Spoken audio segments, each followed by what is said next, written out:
Tracy Lucas, LVP, Lucas Vision Podcast. Today I have Miss Purusha. Did I say that right? Yes. Okay, I had a hard time saying your name when I first met you. How you been doing? I've been doing okay. I can't complain. Of course, we're all in this COVID season. Yeah. So we're trying to do the best we can to pivot in 2021.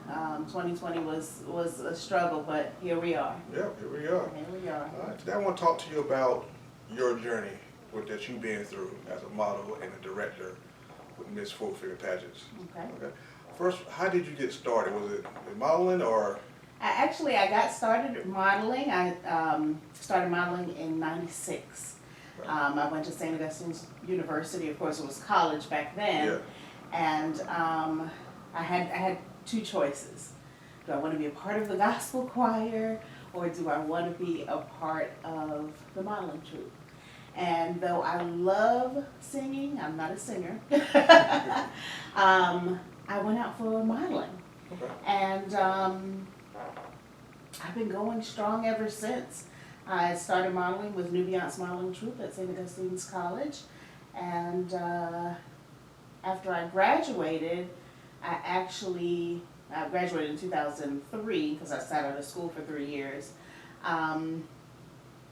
There were no opportunities for models, or so I thought. Yeah.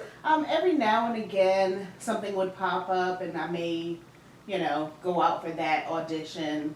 And it wasn't until 2011 I started following a lady on Facebook, and her name was Teresa Randolph.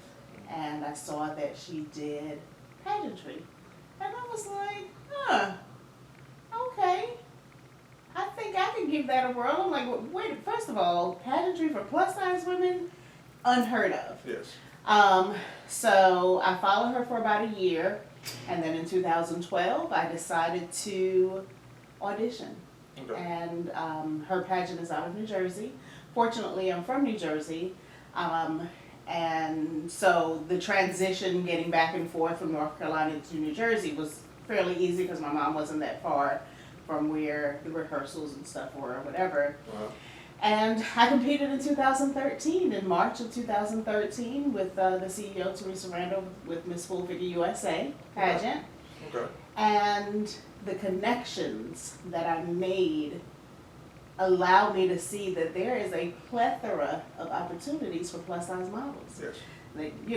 The connections, of course, like I said, the young ladies really just let me know, well, you can go to Charlotte, or you can go here, or you can go there. And so I started doing the research. And I found myself in Virginia Full Figure Fashion Week, Bold Curves. There was another organization that I worked with in Virginia as well. Then some local stuff. I did some stuff with Tim Johnson.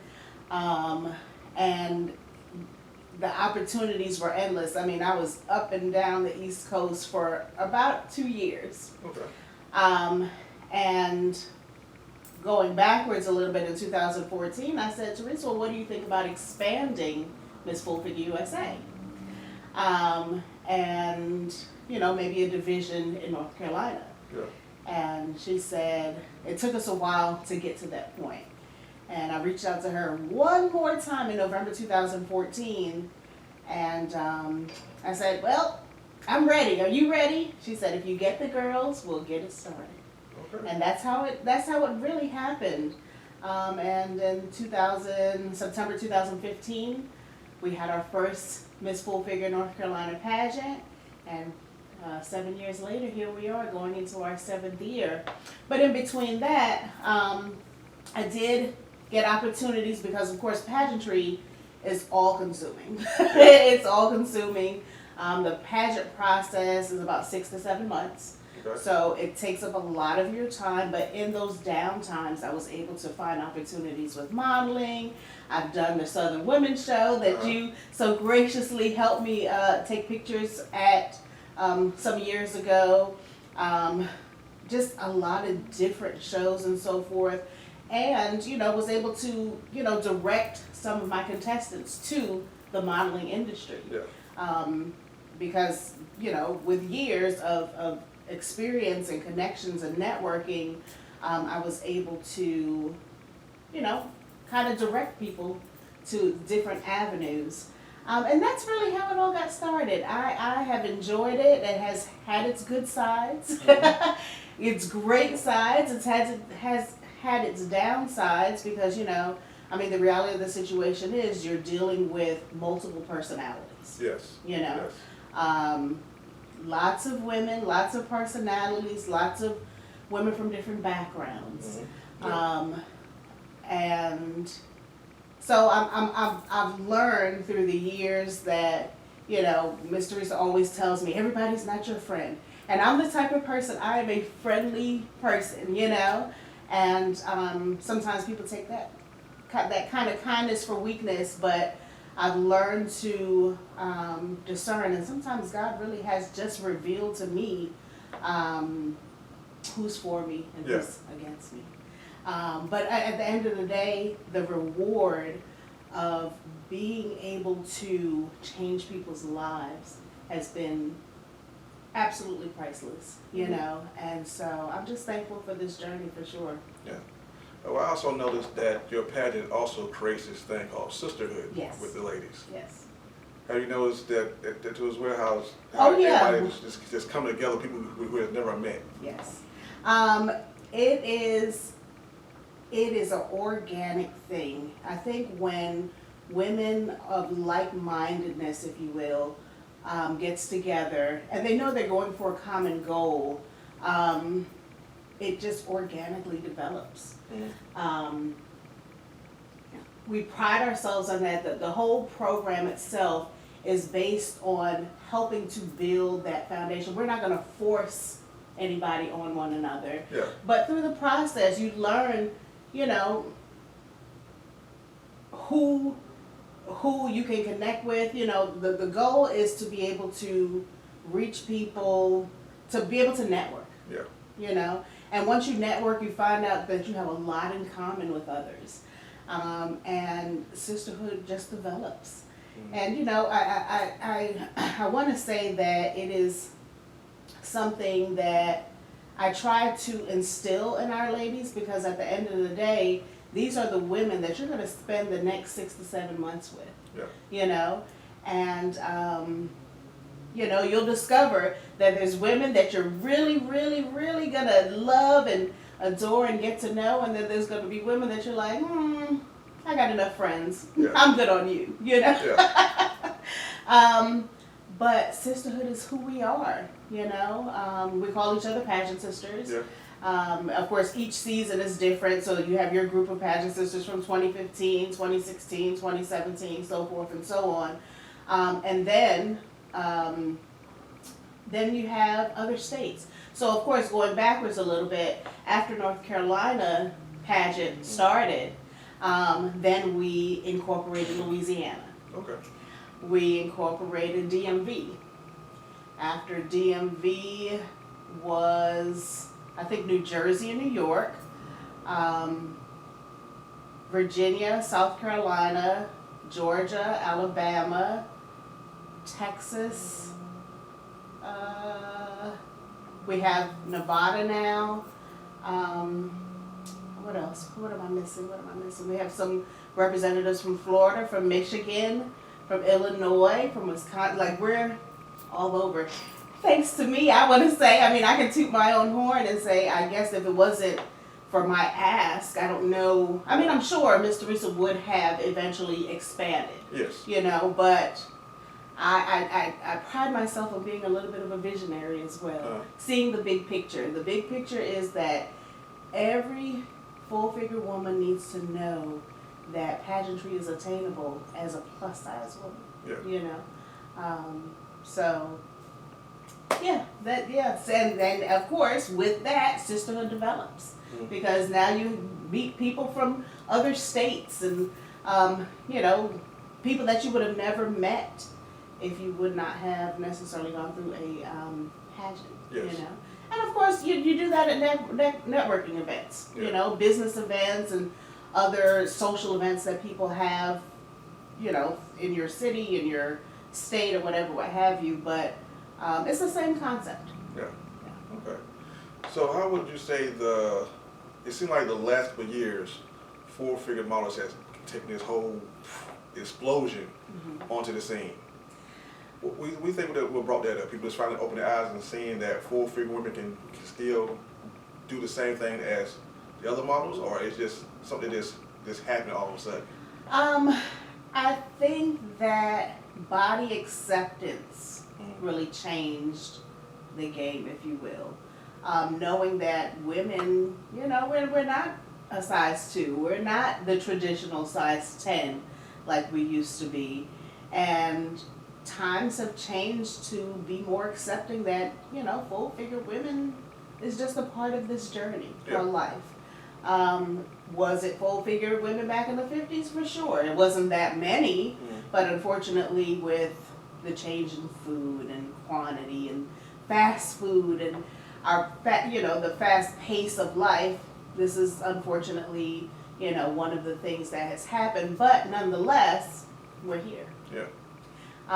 And so does that mean that we aren't as equal? Not at all. You know, we are equal. That's why we have full figure pageantry. That's why we have full figure models. That's why, shout out to Gwen DeVoe, who's the CEO of Full Figure Fashion Week. She, 10 years ago, was it 10 years ago? Maybe? It's been about 11 years now, or 12 years, something like that. She took the full figured industry by storm and started Full Figure Fashion Week. And of course, Full Figure Fashion Week for her was New York, Canada, and I think LA. Okay. And I want to say that she has definitely helped a lot of women get into the industry, provided them opportunities and so forth. And pioneers like Gwen DeVoe or like Teresa Randolph have really helped pave the way for us. You know, I truly believe that. And body positivity, that whole body positivity movement has really helped pave the way for us as well. Okay. So when you first got started in modeling, did you think you'll be where you are today, or was your plans was taking you elsewhere? And all of a sudden you just took this left turn, and here you are. You know, I have always done modeling as a hobby. And I think it's because I didn't always have all the proper resources to like take myself to another level. And then of course I'm vertically challenged. On my comp card it says something different. However, I am a tall 5'4", you know, and 5'4" is considered petite. Now, are there opportunities for petite women? Of course. I mean, like I said, I've had the opportunity to model up and down the East Coast. But did I see myself where I am? No, I didn't. I didn't know what was in store for me. I just knew that I enjoyed it. I knew that I think people enjoy watching me model. And I just took the opportunity and just made the connections and hope for the best, I guess, if you will. Never wanted to seek it out for pay or anything like that. I've always done it just voluntarily because I enjoy it. You know, I mean, even in that, I've been fortunate enough to showcase as well. I'm a pseudo designer, if you will. I make earrings, I make jewelry, I make fascinators. I'm working on a line right now, if I can get it together. Excuse me, just some denim materials, clothes and stuff like that to actually showcase in fashion shows. I have a show coming up actually October 2nd in Fayetteville with Janice for the No Heels to Heal fashion show, and then we have the... Just put my ticket for that. Oh, wonderful, wonderful. And then Bold and Beautiful with Lamont Petaway. That's going to be November 6th. And that's going to be all curvy women, all full-figured curvy plus women. November 6th at the Marbles. And, but yeah, no, I just did it and said, you know, whatever will be, will be. So. Just take it and put it in God's hands. That put it in God's hands. That's it. And just enjoying the journey. I know I have, of course, with making those connections, I know I always will have my signature models, the ones that I know I can call on and say, hey girl, I got a show coming up, can you do it? So that's the beauty about sisterhood and networking and so forth, that has really helped me to get to where I am today. Yeah. So what has been the hardest part of your journey? Great question. Going back to personalities, I guess if you're talking about modeling, that has been fairly easy. Making those connections, of course. Now I will share with you that I remember a couple years back, maybe about 2014, 2015, I went to a show. I was going to model in a show in Fayetteville. Okay. Now, Fayetteville to Durham is not around the corner, or vice versa. And I got down there. I was the only plus size model, and they didn't have any clothes for me. Oh, wow. And I was like, wow, okay. So this is what it feels like, to be a model, or like if you say like New York models, they go to castings, they may or may not be fitted, that you always have to be ready, if you will.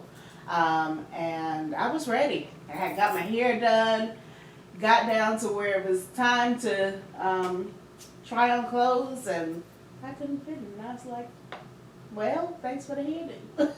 So for that was the hardest part, wasting the gas to get there, to then realize that maybe this fashion show or this modeling opportunity was not meant for you, and that's okay. So I've learned that lesson, and knowing that, I think I've been a little bit more making sure, if you will, that if I'm going to go to a show, that they're gonna have clothes for me, because I don't want to waste money and time and energy into, going places and then be disappointed. Yeah.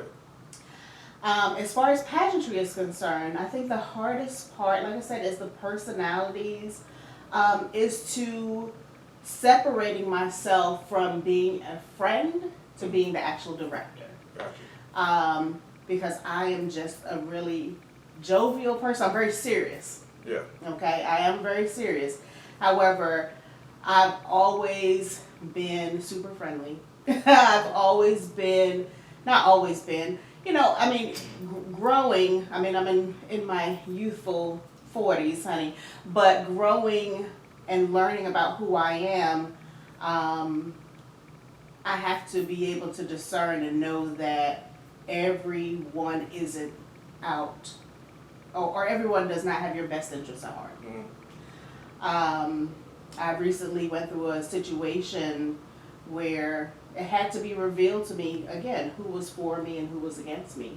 And it was a hard lesson, because, the people that you think are on your side are actually secretly plotting against you. Yeah. And that right there has been the hardest thing, trying to discern who's who. Especially when they're giving all their time, they're saying, Miss Purusha, how can we help you? What do you need? And then turn around and kind of stab you in the back. Yeah. Those are the lessons that just actually make you stronger and make you realize that you're not perfect, that not everyone is perfect, and not everybody is always who they claim to be. So, yeah. Okay. So how important is it for the models and photographer relationship? I think it's super important. First of all, I think the biggest thing with that is honesty, trying to get places on time, and honesty with one another, making sure that that person is reputable, you know, so that you're not just spinning your wheels, taking pictures with people or video or whatever, what have you, and it's not going to take you anywhere, Yeah. you know. You know, maybe knowing someone that has already worked with that person, you know, it's kind of a double-edged sword because, like, you know, I've had a relationship with you for, I don't know, over 5 years now. And then I have had relationships with other photographers and so forth. And knowing that they're dependable, that the quality of their work is reliable, and I don't know, there's so many different facets to that. I mean, I'll say this, with you, I'm chatting with you now, to see your work from back in 2016, 15, I don't know, whenever that was, to now, it's phenomenal. So knowing that the photographer is growing and building and wanting to see you shine, I think is important. And then on the flip side of that, as a model, from the photographer end, you know, making sure that your model is reliable and that she's not someone that you're going to be working with that someone's like, you sure you want to work with her? Yeah. You know? But it's important. It's super important, I think. Yeah. Yeah, because you gave me my very first break in 2016. 16. That's when I first started doing photography, and you let me come out and be the second shooter for your pageant. Yes. I really appreciate that. I appreciate you. And that was something I wanted to do, was be a runway photographer. Okay. And I said that gave me a big lesson on how everything is done, and also watching the other photographer, Jay Humble, how he works. 'Cause Right. He's a great photographer. So I really appreciate you giving me that opportunity for that. No, well, I appreciate you. You know, you know, when I started in this thing called modeling or fashion or runway and all that kind of stuff, I didn't really know who was who and what was what. I just kind of, like you said, just let God lead and direct me and present to me who was going to be the best fit for what it is that I needed at the time. And so, you know, I would ask you, I would ask various people, but, you know, whoever came through is who came through, and I've always been so appreciative of that. And, yeah, I'm thankful for the connections, for sure. The pageant. So what are the, I would say, subjects or categories for each pageant that they have to go through besides the swimsuit? Right. Swimsuit, but what are the other? Well, how the pageant is broken down, Miss Full Figure North Carolina, our age group, it's actually broken down by age group and then size.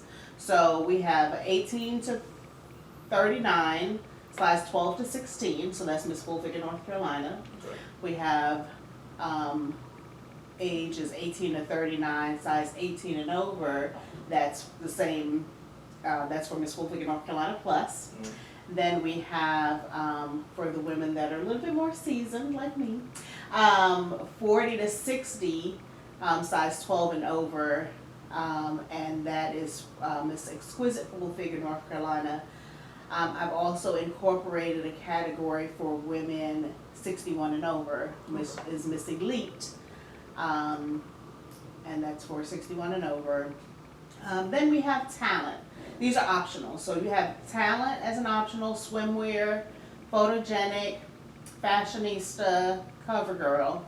And then we have, I incorporated this year a new category called Miss Full Figure International. Okay. And that's going to be all about costumes. So you'll be able to represent a particular country. You know, it doesn't have to necessarily be just a Caribbean country. It could be, I don't know, it could be India, it could be, I don't know, Afghanistan, I don't know, somewhere, a country that you decide to, you know, dress in their garb and try to go out for that particular category.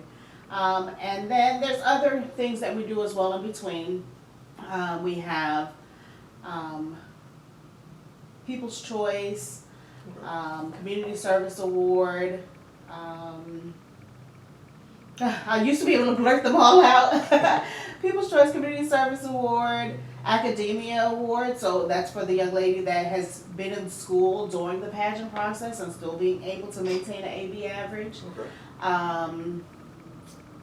I think that's it. I'm sure I'm missing some other categories in there. I need a traditional first runner-up, second runner-up. And that's it. I try to make sure that I'm giving everyone an opportunity to win something. Yes. You know, so now we've had some years where we call this a queen sweep, where the actual winner of the pageant ends up winning cover girl, photogenic, talent, all in one foul swoop. And there's nothing we can do about it. If you're good at what you do, you're good at what you do. And, you know, I mean, the judges at the end of the day are have the final say. Okay.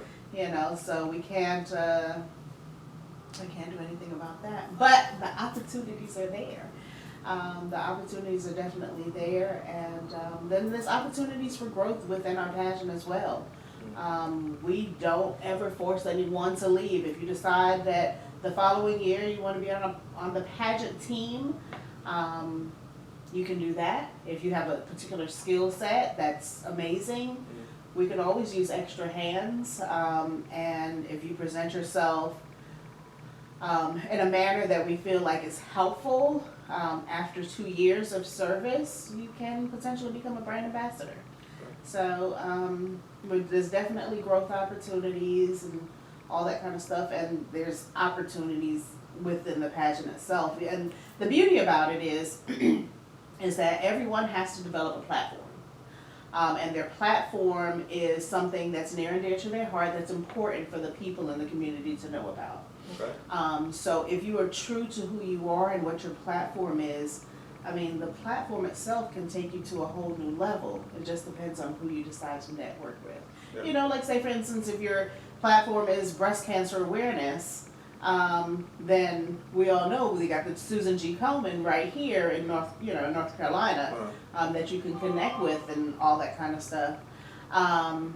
So there's definitely those opportunities as well. Okay. So the 6 months that goes from start to the at the pageant, what is actually you guys do in between those 6 months? Well, the 6 months is really to allow women to learn more about the pageant, to be able to pay off their pageant fee, because of course there is a pageant fee. I mean, coming into pageantry is not free. Yeah. And it's not cheap. But it can be if you utilize the resources that we provide you through the workshops. So over the 6 months, we're having monthly workshops. It used to be twice a month when I first started, and I noticed that it doesn't help anymore to do it as much as if you just do it once a month. So we do it once a month, and in those workshops it's broken down. So we'll cover speech and presentation, we'll cover makeup, hair, and all that kind of stuff. We'll cover where you can get your gown. You know, maybe some designers, suggesting some designers to them, developing your platform. What else? We do a sash ceremony where we present them with a contestant sash. That's always fun. And then, of course, in between we do our photo shoot. And that's our group photo shoot, individual photo shoot for our pageant book. And then for them to kind of let the people know, their family and friends know that, you know, they're competing, they're really excited, all that kind of stuff. And yeah, we just cover all the basics of pageantry.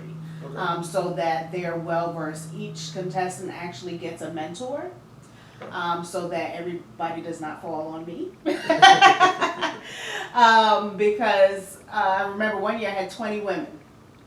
There's no way I could have taken on 20 women all at once by myself. Yeah. So each contestant gets a mentor. Their mentor is their go-to person for everything pageantry. If it's something that the mentor can't answer, which hardly ever happens because all the mentors are women that have been through the pageant process before. So they know exactly what to say, how to say it, when to say it, all that kind of stuff. Yeah, they get a mentor, they guide them, they give them all the information, and I'm there to just kind of reinforce that. Because if I had to take on all of that, because I did that my first year and I think my second year.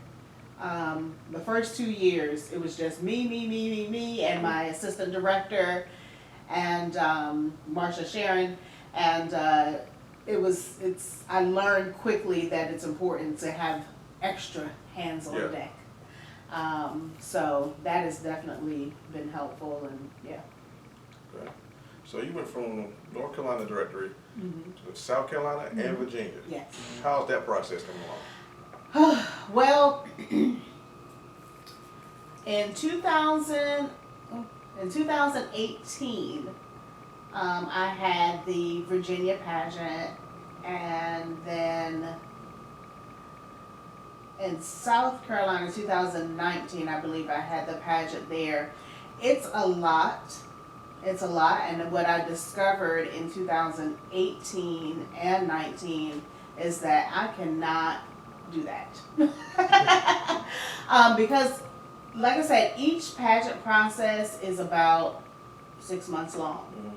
6 to 7 months long, actually. If you think about the preparation time, it's really 8 months long, because you're recruiting and interviewing and all that kind of stuff before you even get the pageant process started. It's not going as well as I hoped it would, because, like I said, that time frame is just, it's very all-consuming. Yeah. So what I have decided to do is combine Virginia, because I'm actually only covering Southern Virginia because of the DMV pageant.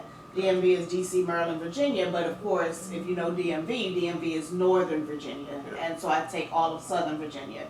So I'll take the mountains and then down through Emporia, across through Tidewater. Okay.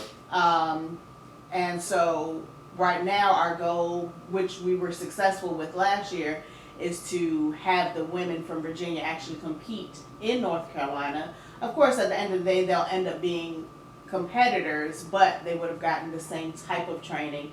And it's easier for them to come to me because we're only going to meet maybe 2 or 3 times in the 6-month process. Yeah. South Carolina is kind of on hold right now because I need to, in 2019 when I attempted to do, or 2018, 2019, when I attempted to do all 3 pageants at once, I realized that I had bitten off more than I can chew. And so, of course, we have some reigning queens down there right now. They're still doing amazing things in the community and so forth or whatever, still representing as a reigning queen until we can get a particular, someone specific for the South Carolina region. So right now my focus is just North Carolina and Virginia. Okay. And then eventually, if I can get the right angle or time frame together, I will start having the Virginia pageant back in Virginia, because of course Emporia is only maybe an hour and 30 minutes away or so, an hour and 45 minutes from Durham. So that's an easy drive, whereas going to South Carolina, where I was in Columbia, it was almost 4 hours. Gotcha. Or when I was in Virginia, I was actually in the Tidewater area, and that was 3.5 hours. So 3.5 hours, 4 hours, the whole day back and forth was a lot. And so I still say that I'm director of Miss Full Figure North Carolina, South Carolina, Virginia, because there's no one else taking care of South Carolina right now, but really right now my focus is North Carolina and Virginia. And it works out. It's been working out so far. Last year, like I said, we had it was successful where we did the North Carolina and Virginia pageant together, and it worked out. We ended up getting queens from both divisions, and they head into nationals. Mm-hmm. They head into nationals October 15th and 16th weekend. And I'll be rooting for both of them. I'm not the only division that has 2 divisions, Alabama and Georgia.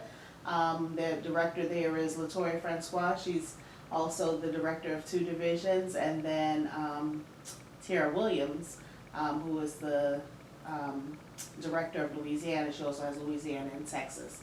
So yeah, we're trying to expand but also find that balance in between, because it's a lot to manage X amount of girls at a time. Yeah. So when COVID-19 hit, how has that process? Listen, if I can be completely transparent, I was not okay. I thought that, I was like, oh, this is gonna be great, you know, we can do everything virtually, and I made the suggestion to my other director sisters, and I was like, let's do everything virtually, it's gonna be great. And then I lost my job in April 2020.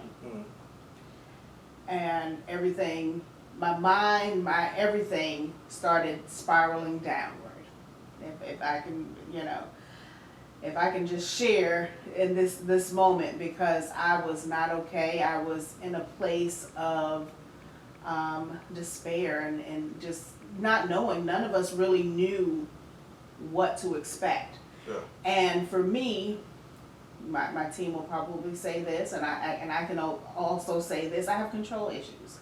And so not being able to control how I proceeded with the pageant, where I had been, you know, I felt like I had been successful for so long, and not knowing, first of all, the biggest issue was nobody was allowing you to have events at their venue. Yeah. So calling around these different venues and them saying, nope, not this year, baby, you know, that was challenging in itself. And then not knowing if people were interested in the pageant. Of course, in February 2020, I had auditions before COVID really hit. We had a lot of girls come out. I was really excited, and then everything shut down. Yeah. And I was like, oh my God, what am I supposed to be doing now? And honestly, like I said, I went into a deep depression around that time. I completely shut down. I didn't speak to anyone for about 4 months. I mean, the only person I spoke with was, of course, my partner and my mom. None of my friends, none of my family. It was a dark period for me. And one morning I woke up and said, okay, Purusha, you gotta get it together. People are depending on you. And that was July of 2020. And I reached out to all the girls that came out to the auditions in February. And I said, hey, I'm ready to get this thing going if you're still interested. And they were. And we had our first workshop in October or November of 2020, and then had our pageant in May of 2021. Okay. Yeah. Excuse me. I have to cough. It's a dry cough. I see that you usually do interviews with the girls on Facebook Live. How did that process come about? It is, I have to cough again, oh my goodness. I have this dry cough that's super annoying. How did the process come about? It gives the women, I decided to do it because it gives women a voice. That gives the women in the pageant a voice to really share who they are, about their journey, about their particular platform, why it's important to them, and why they're even in a pageant in the first place. Yeah. So it allows them to tell their story. And people are visual. So actually when I'm done here, I'm going to go live on Facebook a little bit later. But people are visual. People like to see who's involved. You know, people like to see normal, everyday people. So it gives them that opportunity, like I said, to tell their story and build on that. And, you know, you never know. I've always seen it as an opportunity that if somebody sees it and sees that this person may be a good spokesperson for their brand, they may want to utilize that person to help expand their brand. You know, so I see it as an opportunity to provide opportunities for the young ladies to get to whatever level, you know, because what happens is you take this that experience and then you expound on it, you know. I mean, you share it with your family and people get to see it, and you share it with your friends, you share it with your coworkers, and then that's where the support actually comes in. Yeah. You know, if you have a platform that's meaningful, that, and of course all the platforms I think are important because it's important to that contestant. Yeah. But someone may see it and be like, that's the person I've been looking for. Yeah. You know, so I utilize that as an opportunity to help grow them, if you will. Yeah. I do see when you do it, the way they answer the questions, Mm-hmm. you can see someone have that passion for it, Mhm. and it's like they know what it is they are talking about. That's right. It's sort of almost like they're doing a commercial for it, but they're not. Right, right. But they're out there putting in the work for the charity that Yeah. they believe in. Definitely, definitely. And that's important because it actually helps to work on their public speaking as well. Yeah. You know, so that we utilize that opportunity as well to say, hey, you're gonna have to speak in front of hundreds of people. If you're not able to speak to me one-on-one, then we're gonna have to work on a few things to help develop you just a little bit more. You know, so and that allows for me to see, have they grown, have they not grown, what is it that they need to be working on, what is it that, you know, the assistant director or their mentor needs to be working on them with as well, especially as it relates to public speaking. Okay. Yeah. Okay. So your past delegates that you have, that's been your pageant, how many of them are actually still around helping out with the? Well, I have Aletha Lethridge and Yvette Bonaparte. They're from my first year, from 2015. Okay. I have Inez Bruce and Erica Turner from my second year. That was 2016. I have Christian Peterson and Ashley Johnson and Lakeisha, my queens. They actually help out significantly with the pageant. Who else? Oh gosh, I have, each year we gain at least 2 or 3 people, I should say. Yeah. And I have a young man that's been with me, I call him my little brother. He's been with me since I even started the pageant. So him, my spouse, Marsha Sharon, and Kenneth, they've all been with me from 2014 and have grown with me through the years. We've had some people that have fallen off, you know, because unfortunately, depending on how you look at it, this is volunteer. Yeah. You know, a lot of people think that, or some people tend to think, not a lot of people, but some people tend to think that there's a lot of money in pageantry.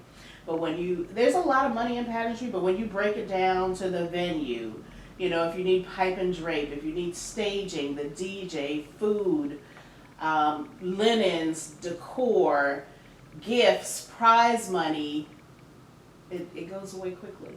Yeah. So my goal always is to be able to, at the end, give my team something. Yeah.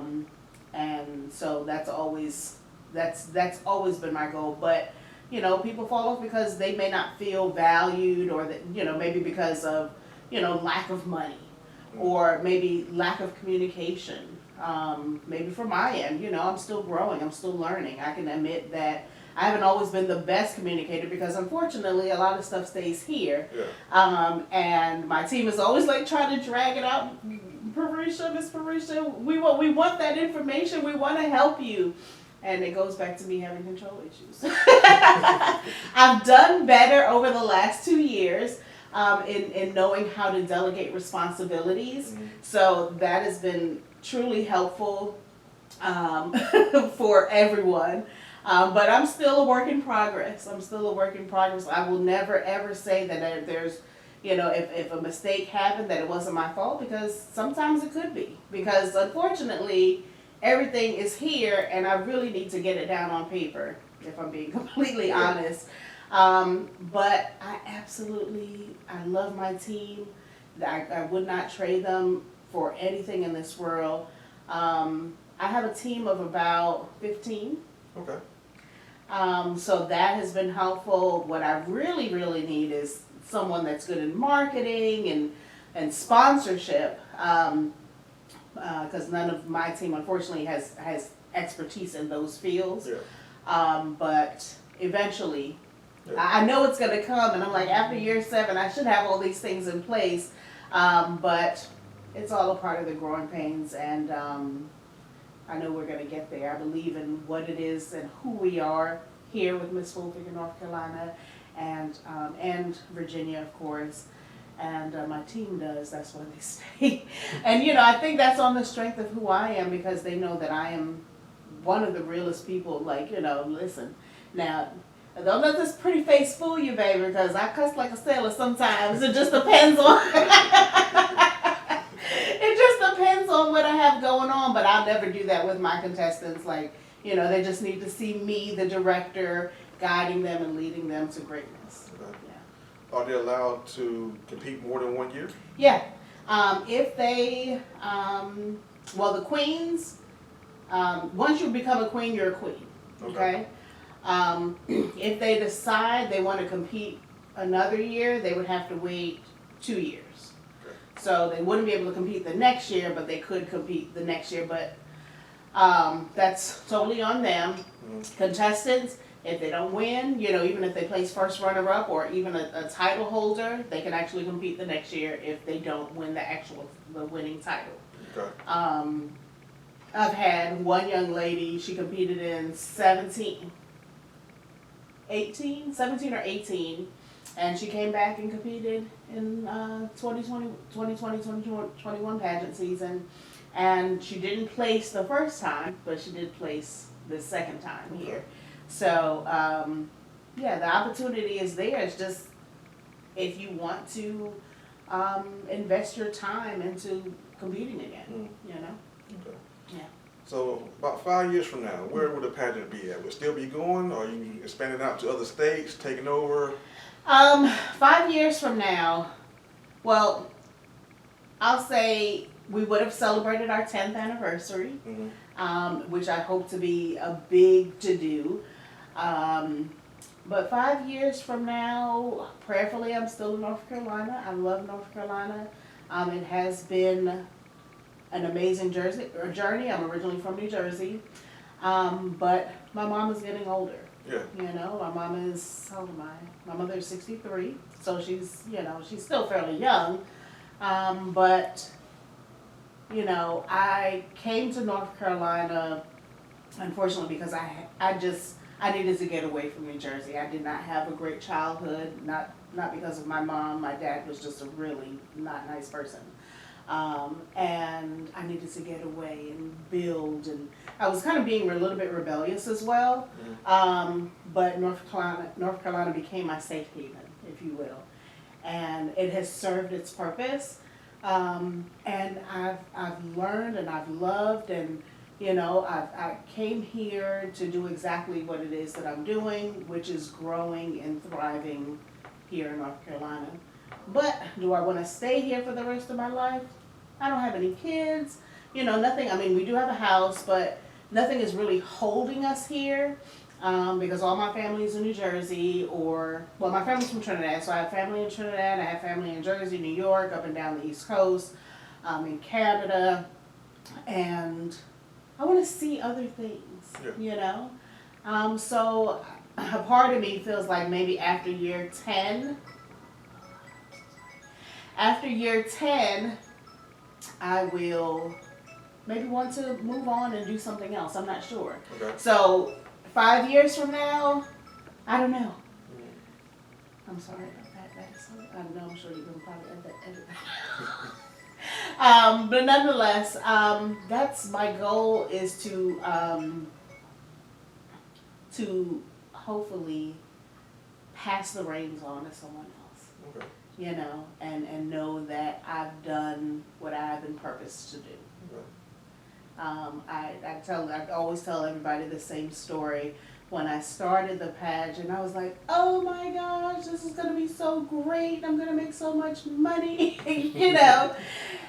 And God said, no, that's not what I have for you.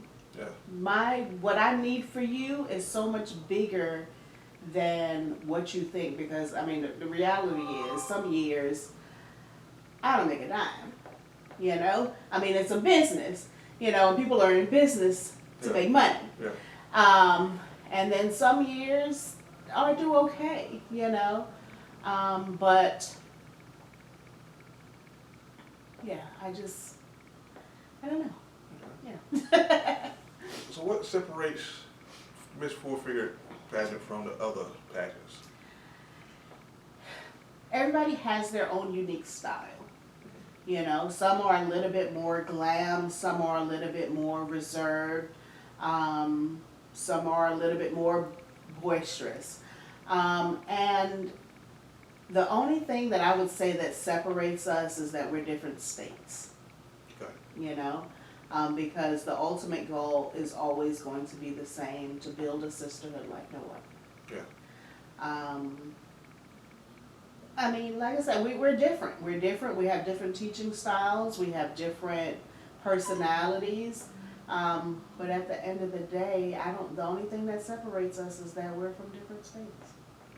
You know, I'm not going to say I'm better than Louisiana or I'm better than New Jersey. No, we're our goal, our mission is to empower, inspire, and serve, is to let people know that size has no barrier on beauty. And so, yeah. If you give advice to a young lady that's looking to get into modeling or into pageantry, what would it be? Go for it. Go for it, but do your research. You know, don't go into a situation blindly.